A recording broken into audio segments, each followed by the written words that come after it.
If you wash your towels once a week, you might want to rethink that, especially after you see what Lisa Guerrero found when she put some towels to the test. Like all of us, New York model Marissa Hunter uses a towel to dry off her hands and face. She uses that same towel when she comes out of the shower. She's fresh and clean, but what about that towel? Do you know what's lurking in your towels? No, I hope it's nothing. Well, let's see about that.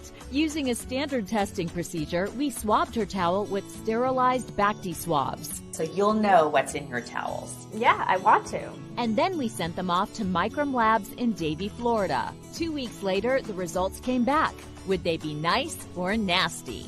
We found 1 fungus and 5 different bacteria, including E. coli. No, oh no, that's awful. Wait, there's more. Marissa used the same towel for a week. On day 1, the bacteria count was 260,000. But by day 7, it had shot up to 650 million. What? Million? Million with an M.